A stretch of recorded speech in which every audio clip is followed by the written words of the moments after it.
సంఖ్యాకాండం 14 1, 2, 3 వాక్యాలు చదువుకుందాం. సంఖ్యాకాండం 14 అధ్యాయం 1, 2, 3.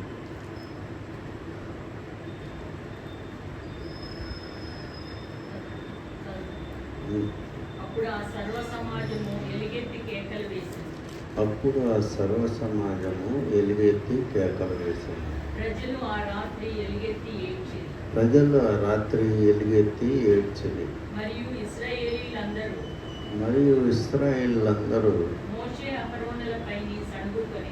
మోషే అహరోనులపైన సణుగుకొంది. ఆ సర్వ సమాజము అయ్యో, ఐగుప్తులో మేమేల చావలేదు, ఈ అరణ్యమందు మేమేల చావలేదు, మేము కత్తివాత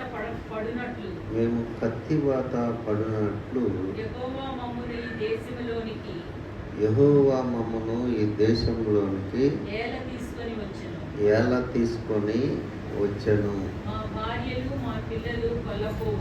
మా భార్యలు మా పిల్లలు కొల్లపోవుదురు. తిరిగి ఐగుప్తుకు వెళ్ళుటకు మాకు వీలు కాదా అని వారితో అంది.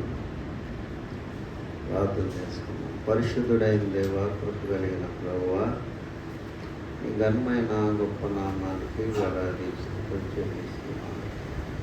ప్రభువా, ఇంతవరకు మేము సజీవులుగా ఉన్నామంటే కేవలం నీ కృప, నీ దయ అని మిమ్మల్ని స్తుతిస్తున్నాం.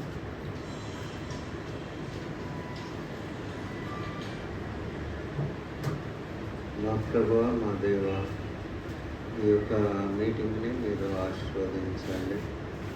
మీ కృపలో మమ్మల్ని జ్ఞాపకం చేసుకొని మీ సన్నిధి ఇక్కడ ఉండేటట్లు సహాయం దయచేయండి. సమయంలో నీ వాగ్దానాన్ని జ్ఞాపకం చేసుకుంటున్నాము. ఎక్కడ 2-3 నా నామాన కూడి ఉంటారు, వారి మధ్య నేను ఉంటానని మీరు వాగ్దానం ఇచ్చారు. మీకే స్తోత్రం దేవా, మీకే స్తుతి మహిమ కలుగునుగాక. వాక్యం వివరించనైనా నాకు నీ జ్ఞానం దయచేయండి దేవా. ప్రభా నాయన, మరి చిన్న కూడికని మీరు ఆశీర్వదించమని యేసుక్రీస్తు నామములో ప్రార్థిస్తున్నాం తండ్రి. ఇక్కడ 13వ అధ్యాయంలో సంఖ్యాకాండం మోషే మరి 12 గోత్రాల ప్రధానుల్ని పిలిచి అక్కడ కనాన్ దేశానికి వెళ్ళి దక్షిణపు దిక్కు నుంచి ప్రవేశించి పర్వతం ఎక్కి అక్కడున్న ప్రజల్ని, వాళ్ళ బలాన్ని, తర్వాత అక్కడ కట్టబడిన కట్టడాన్ని అన్నీ కూడా అంచనా వేసి రమ్మని మరి వేగు చూడటానికి ఒక 12 మంది ప్రధానులు పంపినట్లున్నారు. వాళ్ళ పేర్లన్నీ కూడా 13వ అధ్యాయంలో రాయబడి ఉన్నవి. వాళ్ళు ముఖ్యులు ఎవరంటే యెహోషువ, కాలేబు.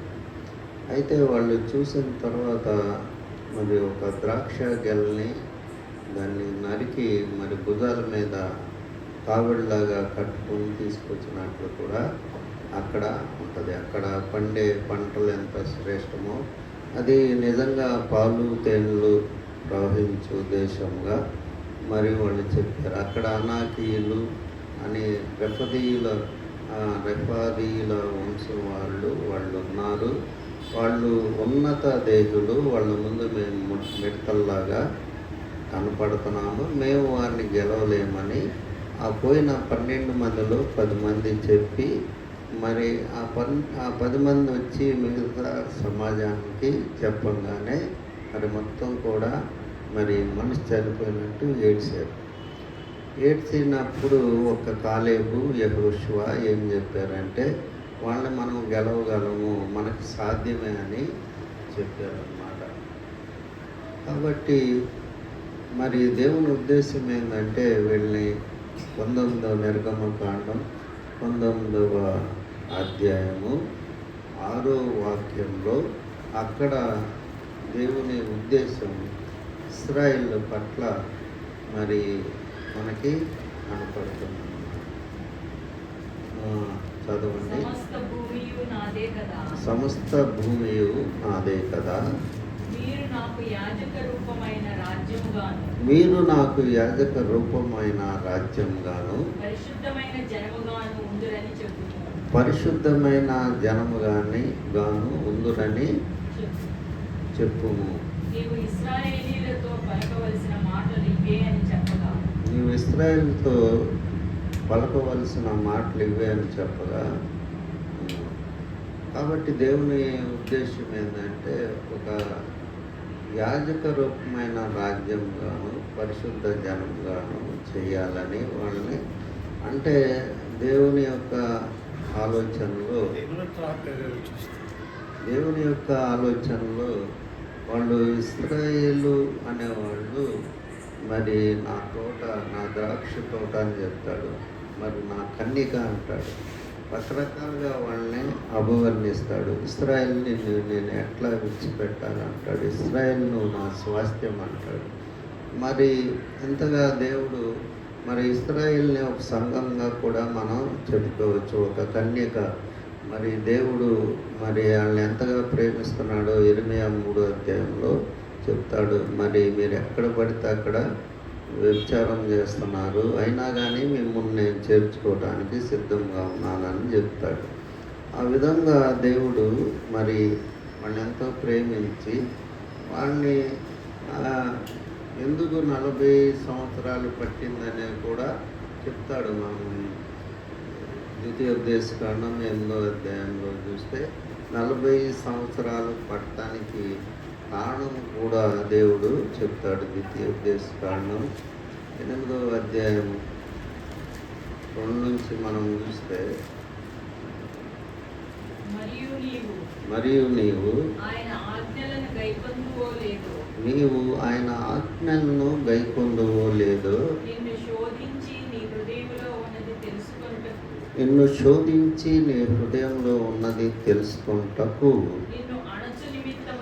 నిన్ను అనచ్చు నిమిత్తమును అరణ్యములో ఈ 40 సంవత్సరములు, అరణ్యములో ఈ 40 సంవత్సరములు నీ దేవుడైన యెహోవా, నీ దేవుడైన యెహోవా నిన్ను నడిపించిన మార్గమంతటిని జ్ఞాపకం చేస్తాడు. కాబట్టి దేవుడు వాళ్ళని పరీక్షిస్తున్నాడు 40 సంవత్సరాలు. వాళ్ళు ఆజ్ఞలు కట్టడల్ని గైకుంటారో లేదో, ఆ హృదయంలో ఉందేదో తెలుసుకోవటానికి దేవుడు అన్ని సంవత్సరాలు వాళ్ళు నడిపించాడు అని అక్కడ వ్రాయబడి ఉంది. అయితే దేవుని ఉద్దేశాలని అన్నిటిని కూడా నీళ్లు చల్లారు, వీళ్ళంతా నీళ్లు కాల్చి దేవుణ్ణి నిరాశపరిచారన్నమాట. దేవుడు విసిగిపోయినట్లు మనం సంఖ్యాకాండం 14వ అధ్యాయంలో చూసి ఆయన ఒక జడ్జిమెంట్ ఇస్తాడు. 10 మార్లు మిమ్మల్ని చూశాను, ఇక మీలో ఎవ్వరు కూడా ఆ వాగ్దాన దేశంలో చేరు, ఒక యెహోషువ కాలేబు తప్ప అని చెప్తాడు. ఇదంతా కూడా విశ్వాసానికి గురించిన సబ్జెక్ట్ అన్నమాట. దేవుడు మరి వాళ్ళకి ఎంతో గొప్ప ఆధిక్యత ఇచ్చాడు. ఇశ్రాయేలుకి ఎంత గొప్ప ఆధిక్యత ఇచ్చాడంటే, నిర్గమకాండం 13వ అధ్యాయం చివరి వాక్యాల్లో 2 వాక్యాల్లో ఆయన ఏమన్నాడు, పగలు మరి మేఘస్తంభంగాను రాత్రి వేళ అగ్నిస్తంభంగాను ఉండి వాళ్ళని నడిపించాడు అని అక్కడ ఉంటుంది. కాబట్టి దేవుడు ఎక్కడో ఉండి వాళ్ళకి సిగ్నల్స్ ఇట్లేదు, ఎక్కడో ఉండి ఆయన మాట్లాడుతున్నాడు. ఆయన ఏం చెప్తున్నాడు, మరి దగ్గరుండి తీసుకెళ్తున్నాడు. మరి తండ్రి తన కుమారుణ్ణి తీసుకెళ్ళినట్టు మిమ్మల్ని తీసుకెళ్ళాడు అని, ఎత్తుకొని తీసుకెళ్ళాడు అంటాడు. అంటే అర్థమైంది, ఎంత జాగ్రత్తగా తీసుకెళ్తారు చిన్నపిల్లల్ని, అట్లా తీసుకెళ్ళానని చెప్తున్నాడు. ద్వితీయోపదేశకాండంలో మనం ఆ మాట చూడగలం.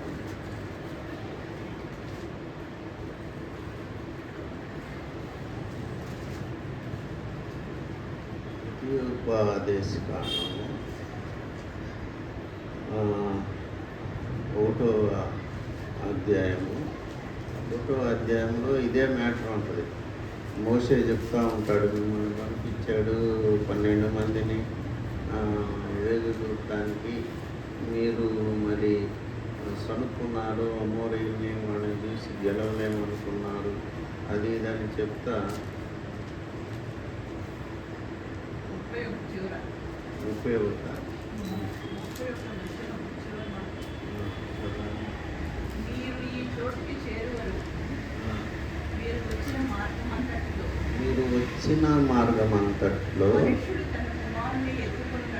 మనుష్యుడు తన కుమారుని ఎత్తుకున్నట్లు మీ దేవుడైన యెహోవా మిమ్మల్ని ఎత్తుకొని వచ్చిన సంగతి మీరెరుగుదురని మీతో చెప్పు.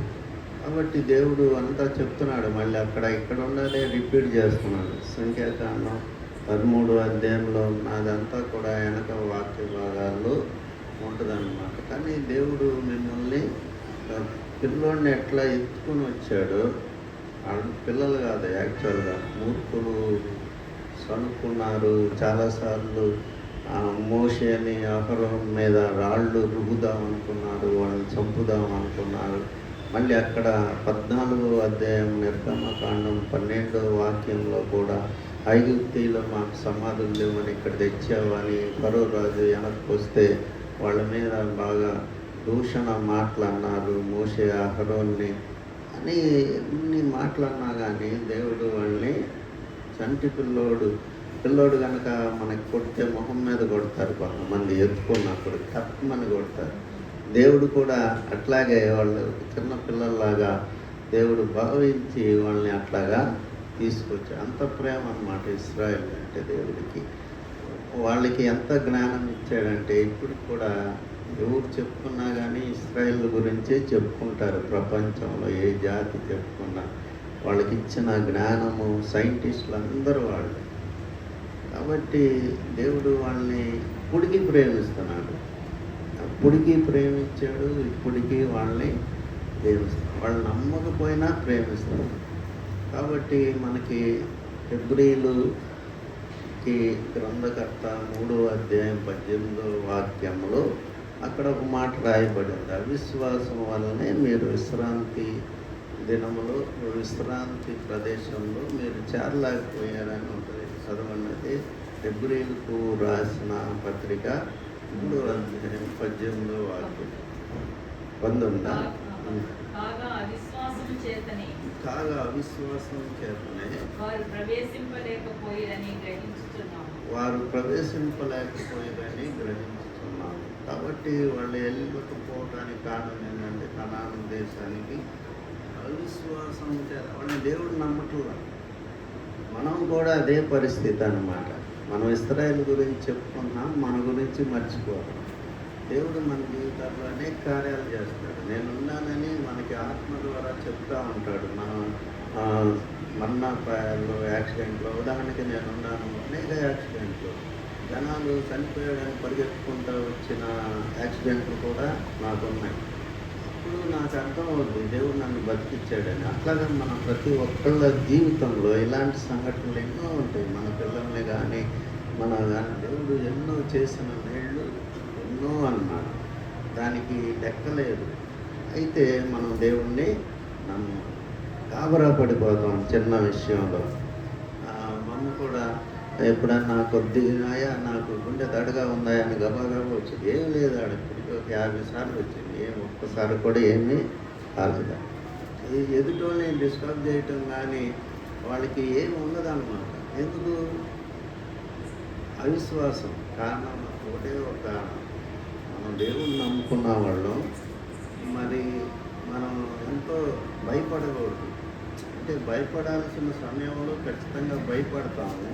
ప్రతి చిన్నదానికి భయపడకూడదు.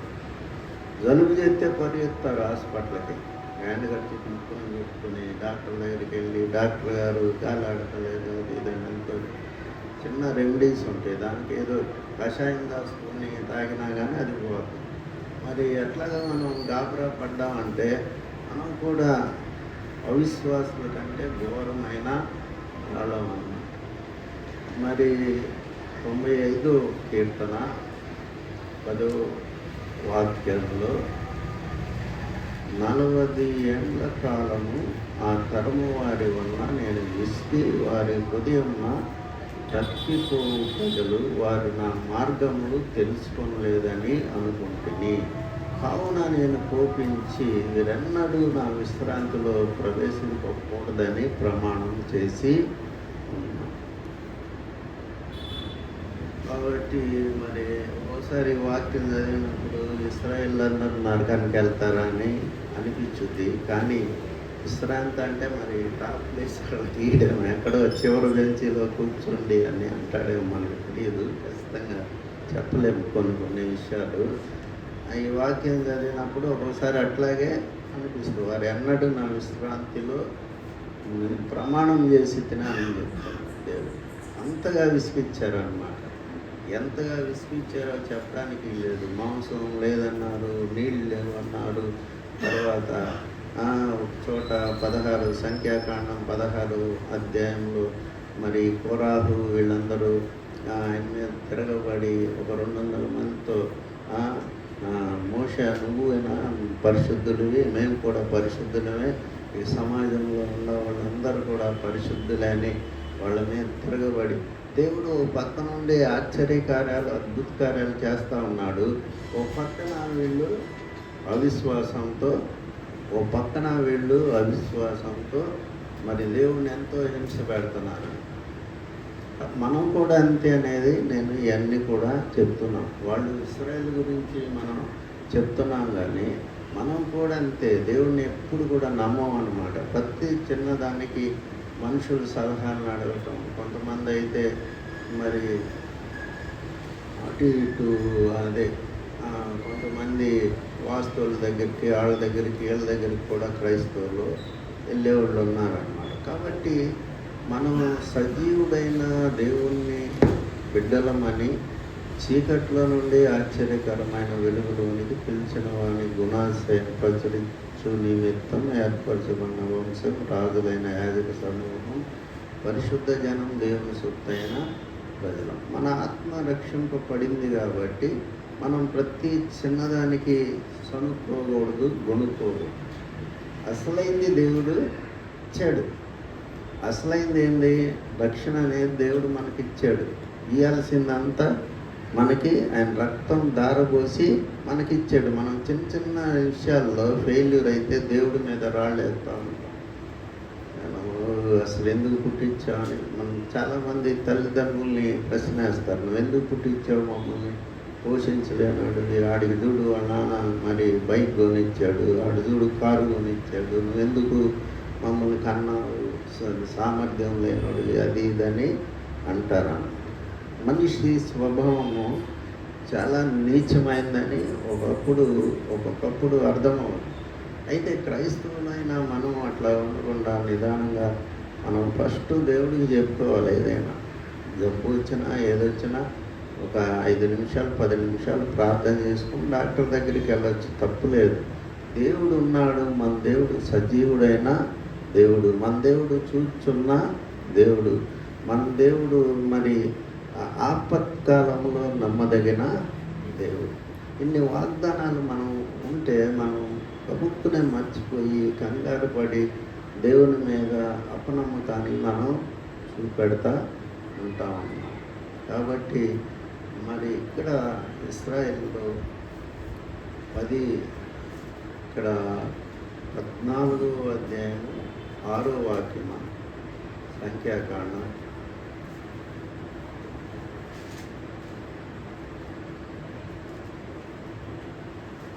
అప్పుడు దేశమును సంచరించి చూసిన వారిలో నుండి 10 మార్లు మిమ్మల్ని నేను చూశాను. 22 నేను ఐగుప్తులోను అరణ్యములోను చేసిన సూచక్రియలను నా మహిమను చూసిన ఈ మనుషులందరూ ఈ 10 మార్లు నా మాట వినక నన్ను పరిశోధించిరి. అందుకనే దేవుడు ఒక నిర్ణయం తీసుకుంటాడు. చదవండి కింద. కాగా ప్రమాణపూర్వకంగా నేను ఇచ్చిన దేశము వారు చూడనే చూడరు. నన్ను లక్ష్యం చేసిన వారిలో నన్ను లక్ష్యం చేసిన వారిలో నన్ను అలక్ష్యం చేసిన వారిలో ఎవరు దానిని చూడరు. నన్ను అలక్ష్యం చేసిన వారిలో ఎవరు దాన్ని చూడు. నా సేవకుడైన కాలేబు అట్లాగే మనం నిర్గమకాండం 24వ అధ్యాయము 10వ వాక్యంలో ఇశ్రాయేలీలు దేవుణ్ణి చూచిరి అని ఉంటుంది. ఇశ్రాయేలీలు దేవుని చూచిరి అని ఉంటుంది. ఇశ్రాయేలీయుల దేవుని చూచిరి. దేవుని చూచిరి. ఆయన పాదముల క్రింద నిగనిగలాడు నీలమయమైన వస్తువు వంటిది. నీలమయమైన వస్తువులు వంటివి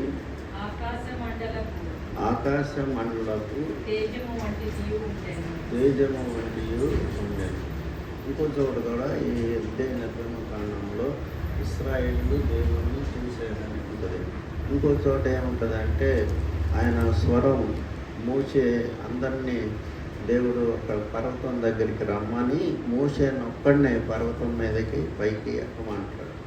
అక్కడ కూడా మరి వాళ్ళు ఏమంటారు, ఇశ్రాయేలు ఆయన స్వరం మేము విని తట్టుకోలేము, నువ్వు ఆయన స్వరం విని ఆయన మాకేం చెప్తాడో అది చెప్పు అని వాళ్ళు చెప్తారన్నమాట. అన్ని ప్రత్యక్షలు ఇచ్చిన ఇశ్రాయేలీలు మరి చిన్న చిన్న విషయాల్లో మంచినీళ్ళు లేవు చచ్చిపోతారా, మంచినీళ్ళు లేకపోతే మాంసం లేకపోతే చచ్చిపోతారా, రోజు మన్నా ఇస్తున్నాడు. మరి అలాంటి పరిస్థితుల్లో దేవుణ్ణి వాళ్ళు బాగా అపనమ్మకం. దేవునికి అన్నిటికంటే అసహ్యమైంది ఏంటంటే మానవుడి పట్ల అపనమ్మకం. మనం ఎన్ని తప్పులు చేసినా దావీదులో ఉన్నది అదే. వ్యభిచారం చేశాడు, హత్య చేశాడు, అన్నీ చేసినా కానీ దావీదు నమ్మకం ఏంటంటే నా దేవుడు నన్ను క్షమిస్తాడు, నా దేవుడు నన్ను కనికరిస్తాడు, నా దేవుడు నన్ను చేర్చుకుంటాడు. అది విశ్వాసానికి మరి ఒక మూల స్తంభంగా దావీదు నిలిచాడు. అందుకనే దావీదు నా హృదయానుసారుడని దేవుడే సాక్ష్యం ఇచ్చాడు. కాబట్టి అలాంటి విశ్వాసం, మనం ఎంత తప్పులు చేసినా ఆయన క్షమించే దేవుడు.